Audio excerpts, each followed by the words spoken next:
The following program is brought to you by Naleo TV, the people's platform. Aloha mai kako. Welcome to another episode of Ōpio Media Makers. I'm your host, Ashley Kirkwitz, and today we're going to chat with one of our fall 2025 Ho'olono Scholarship awardees. Through this scholarship, we are able to support local Ōpio pursuing careers in business, in storytelling, and basically just having meaningful impact on community. My guest today is Hayate Moro. He is a student at the University of Hawaii at Hilo, double majoring in finance and digital marketing. He is also the founder and president of the Visionary Business Club. He's a creator, an entrepreneur, and a connector who's passionate about building opportunities right here in Hawaii and showing young people that, hey, it is possible to make it here in the islands. Welcome, Hayate. Thank you. Mahalo. So excited to chat with you. First off, congratulations on being awarded the scholarship. Tell us what it was like when you were notified. What did you feel? It was actually on my dad's birthday. Oh, cute. And I think on the application, it said a different date. And that date has passed. And so I actually thought I didn't get the scholarship. Oh. And so I kind of forgot about it. I was grinding school, my own projects. And then as soon as I got your text at 8 a.m. in the morning, I'm like, no way. But it wasn't like a excitement right there and then.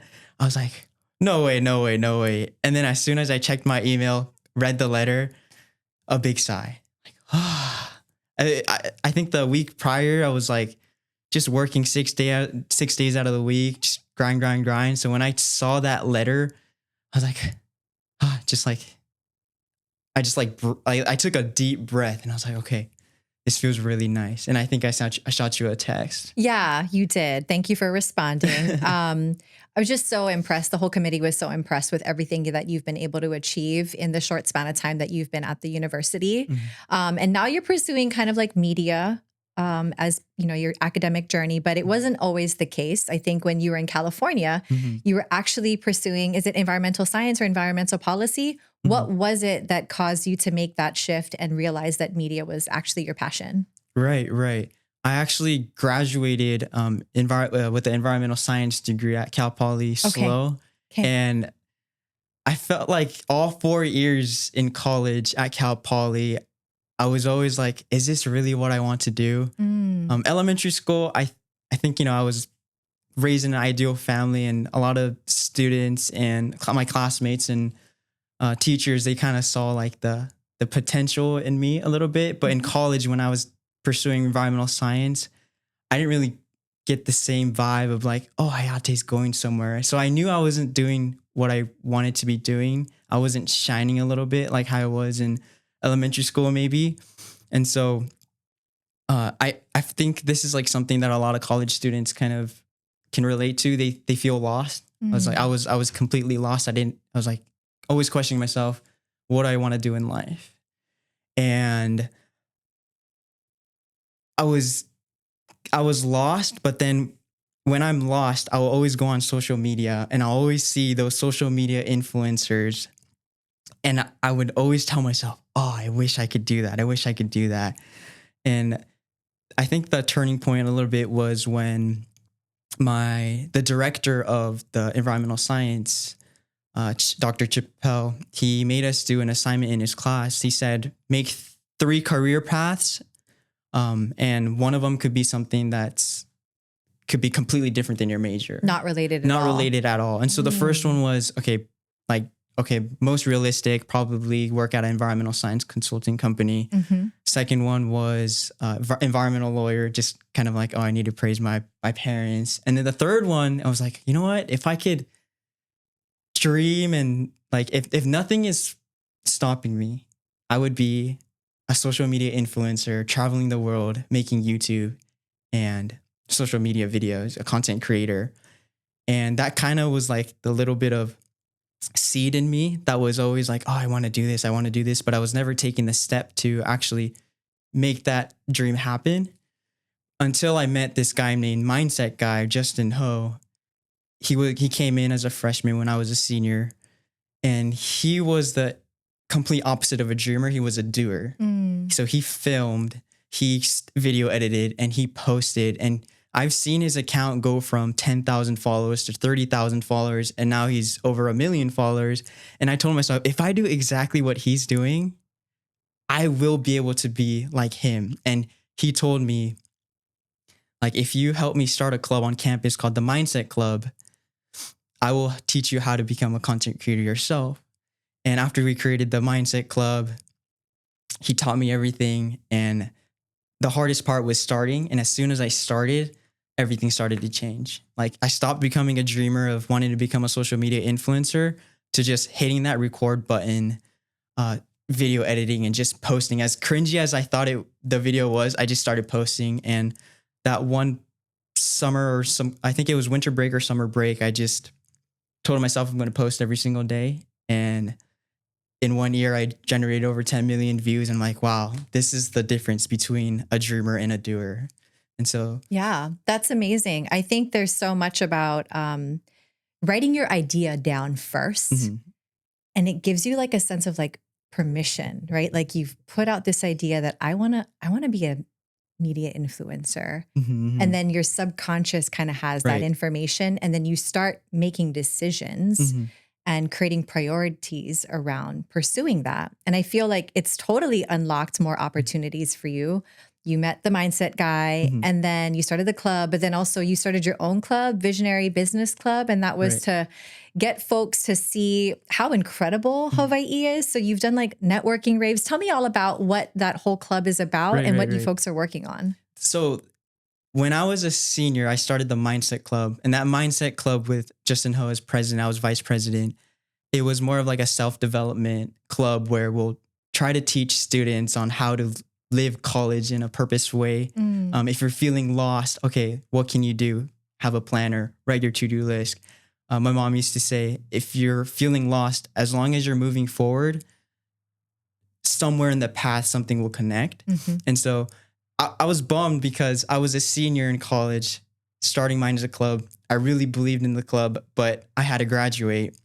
And so when I realized I wanted to pursue in digital media and business, when I came to UH Hilo, that gave me a second chance. I'm like, I'm Mm. gonna create a part 2 of the Mindset Club at UH Hilo. And that's why I founded the Visionary Business Club. But not only where we were, the focus of Visionary Business Club is, creating digital media, social media, viral type content to help uplift the local businesses, nonprofits. Mhm. But in deep down, I knew that this club wasn't just for business. It was for those students who had a dream but didn't know how to do it. Mm. So, and also like just creating a community where I also felt like I didn't want to go towards the drinking, smoking, partying. When people said, "Oh, there's nothing to do on the island," I saw a lot of people go towards that type of fun and activities. I was Mm. like, I don't want to do that. I get so much joy out of doing something that like a entrepreneur would do, like that Mhm. entrepreneurial mindset of waking up early, reading a book, uh, going to church, and surrounding yourself with people who would do good. And so I saw so many students go towards like partying, smoking, drinking. And I'm like, I don't want to do that. I want to create a community where we help each other out. We build the mindset that we want. And so that Visionary Business Club is a place for not just college students, but also high schoolers to maybe look forward to into the future. And I think social media is the thing that like grabs their attention. Mhm. I love how conscious you are about what you consume, right? What you're looking at, Mhm. what you're reading, what you're putting into your body, right? Because it Right. it shows up in how the world sees you and how you're able to kind of present yourself. So I love that you're fueling yourself with only the most positive things. What kind of stories do you feel compelled to tell and why? Mm, I know you talk a that's lot about like helping small businesses and everything, right. but some of your content also has an infusion of like your identity and Mhm. culture. And so like what do you like to tell? What kind of stories? That's a hard question because I think every single person has a unique story. Mhm. And I think that kind of explains who I am. There's a quote by Bill Nye. He says, anyone you will ever meet know something you don't. And so any stranger that I meet in front of me, what is that? Mana'o. What is that? Right. Yeah. What is that story? What is that like hidden treasure inside of them that I don't know? And so every time I walk on UH campus or anywhere and I see people that I don't know, or usually like the ones who are kind of alone, sitting by themselves, I'll go up and be like, hey, like, tell me your life story. Like, do they freak out when you say that? Do you have like a little hidden camera? I have a camera, so that's always my excuse. So I always have my Sony A7 Mark III carrying around. And I think everyone kind of knows I'm the guy who's always pointing cameras. And so I'll feel the vibe if they're not like feeling it. So I'll be like, oh, I'm not like trying to shoot. I'm just kind of getting to know you a little bit. But yeah, it's fun for me because it's always a treasure hunt, always trying to find that hidden gem inside of people. And those are the stories that I think is interesting. So I'd want to share it to the entire world. You help to uncover and share that with folks. Yeah. Yeah, that's so great. I love that approach.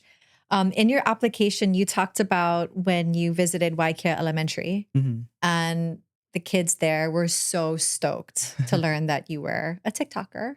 Right. What did that moment teach you about the power of media, but also the ability to inspire the younger generation? Right. I think there's a negative stigma in watching social media videos. And I understand that if you watch social media for hours and hours and you do nothing about it, that's called procrastination. But so many people like watching social media. I love watching social media videos, and I was high-key a little bit addicted. And every time I would, watch hours and hours of the videos and do nothing, I'll feel the guiltiness.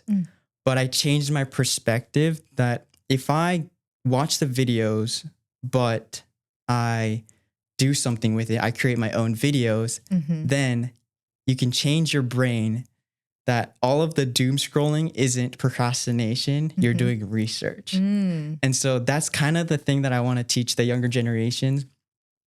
If you love seeing social media videos for hours and hours, if you do nothing, that becomes procrastination. But if you do something out of it, then it's like doing your homework. And I think the younger generation is so good at marketing and they don't even realize it. Like, they're so good at knowing what's good content, what's bad content. And so when I went to Waikea Elementary, I'm not gonna lie, they were so rowdy. They were like throwing food to the staff members. But when they heard that I was a TikToker and I sat down and honestly not treating them as a child, but like how I would talk to any college student, like sitting down face to face, they're asking me questions. Oh, how do you do this? How do you do this? I'm like, okay, you like social media? What do you want to make? What do you want to make? What kind of videos do you want to make? And I'll hear their stories, and then I'll tell them, like, try to plant a little seed in them.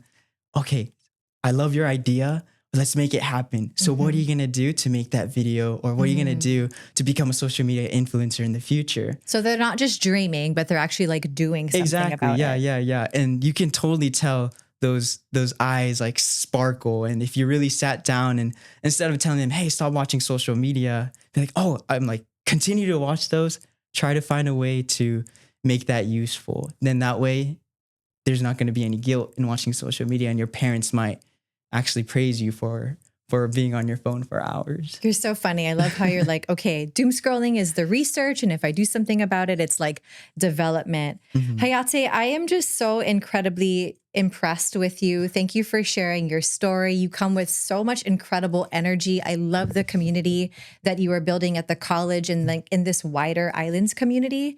Thanks for taking the time to connect with us. Listeners, we appreciate you tuning in once again. If you want to learn more about the Ho'olono Scholarship, make a donation, or even catch up on our previous episodes, head to naleo.tv/scholarship for more. Until next time, I'm Ashley Kirkowitz. I'm Hayate Moro. Ahui ho. Okay, I have more questions. Yeah. I got through like 4. I'm sorry. Yeah. It's fine. When you said 14... When you said 14 minutes, I was like, Yeah. what? I prepared like, okay. No, you're good. We're gonna keep going. Okay, yeah. I wanted to ask about, all right, you did study abroad in Japan. You went to Osaka. Right. And I loved that you shared about reading the air, right? Just kind of sensing where people are at and making adjustments so that you're able to just kind of connect people, right? What did that experience across multiple cultures and languages teach you about leadership and bringing people together? Right. I grew up in a Japanese household. Yeah, it's weird. I think the result of like growing up in a Japanese household with Japanese morals, Japanese customs, but living in an American environment, culture where Japanese culture, we're told to be humble, don't speak so much, listen when you're asked, then talk. But the US, it's more of like talk, express yourself as much as you can. And like that study abroad, I saw so many like cultural clashes a little bit. Everyone's trying to be polite, but the Japanese volunteers, they're more like, they seem shy. And so they're not talking as much. And the American study abroad kids, they're all like, you know, like a little bit like extroverted, outgoing. They're like, why isn't the Japanese volunteers not like interacting with us as much? But I know that feeling as like a Japanese, like we're told to not be so rowdy, like in a public space. Just be more reserved. Right. Yeah. And then I also know the American side of like, hey, like try to express yourself. That way, like more people will want to talk to you. And so I guess it was a gift for me where I know both sides. And so the reading the air in Japanese is kuki wo yomu. And that's literally like, okay, when you're observing people, what do you understand about them? What do they need? Yeah. What Right. do they need? What do they want to say? What does the Japanese kids want to say? What does the American kids want to say? So kind of like what I did was like, I tried to persuade the Japanese students a little bit, or I guess I tried to have the American study abroad kids to kind of snack on Japanese snacks for a little bit. So they would like be snacking and they're not talking as much. Yeah. And then I'll bring in the conversation with the Japanese students like, oh, hey, like, can you talk a little bit more about us? Can you talk a little about Osaka? And they'll start sharing all these stories. And then these, the study abroad kids from the US, they're like, they can finally hear the Japanese kids are like, oh, like, why didn't you tell us about this beforehand? And so kind of like, I guess like I'm thankful for my parents who raised me with Japanese morals and customs in California. So I was able to kind of read the air and kind of combine the two cultures. And we had a blast. We after that, like, Didn't you like also do a dance party? That was so fun. Oh yeah. I'm always down for a good dance party. Yeah. A student from, I think it was North Carolina. She wasn't talking to as many people, but very late at night, she would be FaceTiming her mother, and she was like doing her line dance with her mother, like how she did on a weekly basis. And I was like, oh my God, like we have to do that. We have to do that. Like you have to teach everyone here and the Japanese students, you got to teach them too. And we started off with just like, maybe I started dancing and then like other people who we were doing it in front of like a vending machine. So people would see like trying to buy their drinks or food. They'll come in and be like, oh, what are you doing? And then some of us would just start, more students would just join us. And that shy girl, by the end of the program, we had literally the entire, I think it was like 12 a.m. at night. All of us were just doing line dancing together. And how fun. We had that just dance and we were just like screaming, dancing. Well, kudos to you for just having, I think, the awareness to see that, hey, I got to get everybody like connected, and we're going to do that with food, right? That's like a universal, like shared love language, just to get people talking, break those barriers. And then the dance party, that sounds like a really great time. You have such an incredible leadership quality about you. I just have fun. Yeah. And I think that's the point great. of all of this too, is to just have fun. I can see that you have a lot of fun with what you do, but you're also a very busy individual. I think in addition to school, you have a family business. And if I'm correct, you are also doing some like social media marketing for nonprofits, local businesses. What does a typical day look like for you? And how do you make sure you don't get burnt out? Burnout is real. Mm. Oh, I think in the past I was burning out a lot, but I think I found a way not to. Talking to my girlfriend's one of them. She definitely helps. Because whenever I think I get the steps wrong, whenever I'm like I have to do this, I have to do business, I have to earn money, and when my mind goes to there, everything starts to go bad. Like nothing is fun, nothing goes well. But she always helps me remind, like, hey, if you provide me a cob of corn, she loves corn, on a dinner table, that's and if you're in front of me, that's all I need, and I would be happy. And that always brings me back, like, what am I doing? Like if I'm stressing out so much with business, but I'm making my girlfriend unhappy because I'm not giving her attention or all of that, there's no point. There's no point of working so hard, because the purpose is to have fun, to have fun. And I had that for Visionary Business Club too, where I'm constantly thinking like, okay, how can I succeed in this club? How can I make it better? How can I make it better? And there's a time where I'm like, oh my God, I have to do this all on my own. And we had an event. Do you have a hard time delegating? Yeah, that was the biggest problem. Like I did everything, I think, on my own. And so I learned how to trust in my teammates. Yeah. And you build to their capacity, right? You can't do it all. You're not a one-person show. Exactly. And I think you do yourself and others a disservice if you do all the things. Like they're not going to have an opportunity to hone their skills or step up in leadership capacity. So it's great that you're learning earlier on to trust your team, to rely on others, that everybody has some kind of strength and contribution to bring to the table. Right. Yeah, leader. Yeah, that's the biggest thing that I've been learning throughout this last semester, is just how to be a better leader. And I'll just say one thing: a leader isn't someone who knows all the answers and does everything their own. I'm sure you know, but my girlfriend just told me, like, a leader is someone who can own their mistakes, knows that they're not perfect, and they're able to trust in their members and delegate tasks, because the delegating tasks means I fully believe in you. I believe in the work that you will do, and I will take full responsibility. But for now, like, go do you. Yeah, I believe in you. That's so awesome. She sounds like a really amazing individual who keeps you grounded and centered and like focused on what really matters in life. And I think that's just having quality time with the people that you love. Right. I remember a quote that my dad would say over and over and over again, because he brought up money, right? And this like idea of like, in order to be successful, society says you have to make a lot of money, right? And I think it's more about, he would say, if you pursue your passion, you'll never work a day in your life. Exactly. And the money will flow. Exactly. And by golly, that is a true statement. It's so true. It is so true. It's so true. So just keep pursuing what you absolutely love. Right. Because they're all lit up about it. I wanted to ask you a little bit about the international agency that you're looking to build. And it's interesting because it's something that our team here at Naleo talks about all the time.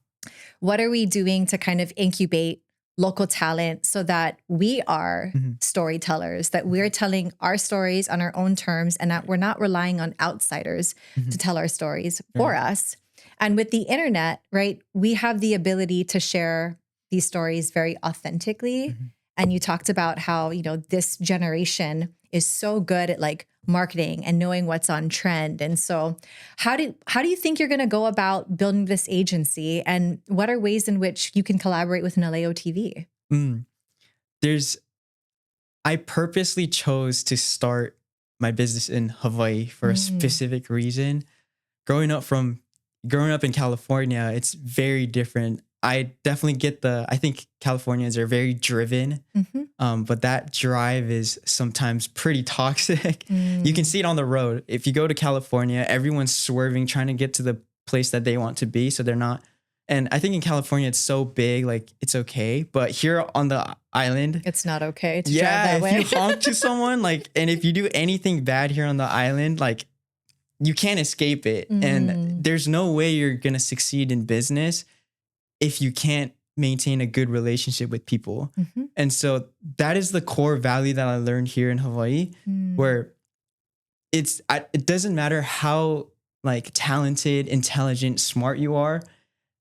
What's more important is if you have the connections with people, and if you can create a good connection with people. Relationship. Right? That's the thing that thrives business.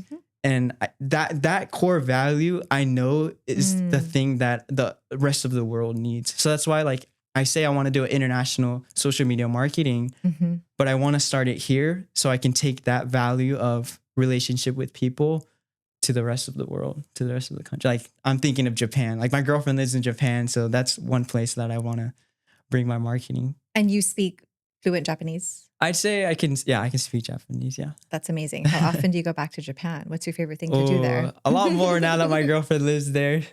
But we used to go every other summer, but I think once high school started going less. But all my family members, non-direct family relatives, they all live in Japan. So we will try to visit as much as I can. That's cool. Are you going there for winter break or next year? My girlfriend's coming January, so I don't have to fly to Japan this time, but definitely probably either March or after graduation in May. Awesome. You're on the home stretch. Yup. Do you have like a senior capstone project that you're having to work on? Yeah, Visionary Business Club. Okay. Yeah. What is something that you have plans for 2026? What does that look like? What's the vision? The vision.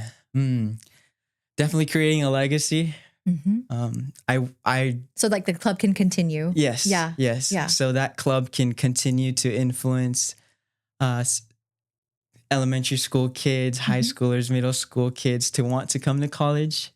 I really believe in Visionary Business Club. Our slogan is inviting dreamers, growing doers. And so all the dreams that the kids have, I really hope that place at UH Hilo is a place where they can look forward to come to really, for I guess the members to show them that they can take actionable actions to make their dream come true. And so, yeah, the biggest project for 2026 is a legacy project, but also creating my own social media marketing agency at the same time. So whatever projects we work at Visionary Business Club for a short time, and if they really like the service that we provide, then show them that there's another option to go one step ahead, to go to an actual business, our real money business, because Visionary Business Clubs, we're not taking money. Got it. Because it's a club through the school. It's a club through school. So you've got the club, build the legacy, you'll be an advisor, and at the same time, building your business, building your empire, so that when you graduate, you're essentially a business owner, you're an entrepreneur, and you can bring others along. Exactly. Yeah. It's hard work, but yes, that's the goal. But it's absolutely worth it to be able to be your own boss and bring others along. That's cool. If you have advice for anyone that is looking to pursue a career in media, in the creative industries, what would you tell them? Not just media, but a general advice I can maybe give is maybe 3 things. One of them, 1% growth every single day. 2, don't ever give up. 3, surround yourself, or always have a positive inflow. And so maybe to break that down a little bit, 1% growth every single day. You get discouraged if you try to change a lot in one day, but crack it down. So even like reading a book, if you try to read a book in one day or 1 week. Well, it depends on the book. Like I was just reading the Aquatar series, and my goodness, you can get that done in the day. Right. Nothing else gets done in the household, but That's true. But I hear what you're saying. Eat the elephant one bite at a time. Right. Yeah, Or chunk it out. maybe the gym then. If you go to the gym and you do a whole like super workout, the next day you're going to be super sore and you're not going to want to go again. But it's so much more effective if you go consistently, if you go even 5 minutes, even 30 seconds to go to the gym is so much better than not going at all. And so just try to improve a little by little. And then the second thing, never giving up. It's because it doesn't matter how you start. I think it matters a lot more how you end. You can have a soccer season. You can have a soccer game in the beginning of the season, and you can lose really bad. But by the end of the season, if you beat them, then you're like, oh, it doesn't matter how we start. Of course, like we were all babies. We don't know any skills. But after that loss and you're frustrated, you can work towards that end. And if you give up, you won't be able to see that win or celebrate the win. And then the last thing is positive inflow. Try to surround yourself with people who continue to strive, I guess, continue to help you get better in life. Visionary Business Club is the place where I want a community where other people would be like, Hayate, you're slacking, bro. Like you gotta hit the gym with me today. You gotta up your game today. Exactly. Yeah. Yeah. So those 3 things I think might apply to everyone in life. Yeah. Hopefully. You are so wise beyond your years. Where do you find inspiration for your content? Oh, inspiration for content? Just talking to people. It's the people. It's the people's story that helps me. Yeah, even like other content too, like people produce. Yeah. I think social media marketing, a lot of it has to do with you see something that's already working. If a viral video means the algorithm's there, but instead of just copy and pasting it, how can I create something similar, but also add my personal touch to it? Yeah. And so that's same for life too. You ask, I can ask you like, hey, can you give me a life advice? And just build on it. So I'll hear a life advice from you and I'm like, okay, I'll for sure do that. But how can I do more? How can I up you a little bit or like think even more further? It's like a springboard. Exactly. Yeah. It's a catalyst. It's a spark for you. That's so cool. Right. Anything else that you want to share with us?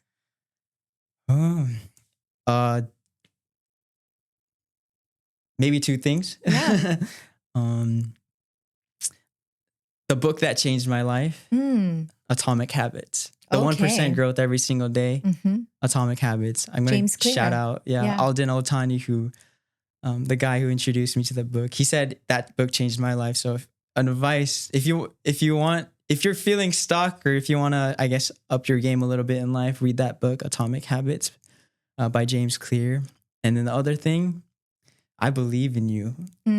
Like, there was a time when I switched from environmental science to wanting to do content creation, everyone was like, what are you doing? Like, doubt. But there was one guy, the owner of Honda Foods, Scott Saito, he told my mom, like, hey, like, your son has so much potential. And that itself was like, there's a guy who like really believes in me and I want to make him right. And we need more Scott Saitos in the world to just believe in the dreams that we have. They may seem a bit outlandish, but to be really honest, I think we could have a bit more folks that are a bit delusional about their dreams and are about taking those risks so they can achieve things that we never thought possible. Exactly. Yeah. So keep dreaming big and keep doing. Right. Inviting dreamers, go doers. Yeah. Right on. Thank you, Hayate. Thank you so much. You're very welcome. Congratulations again on the scholarship. Yeah. Thank you. Can't wait to see what you do next.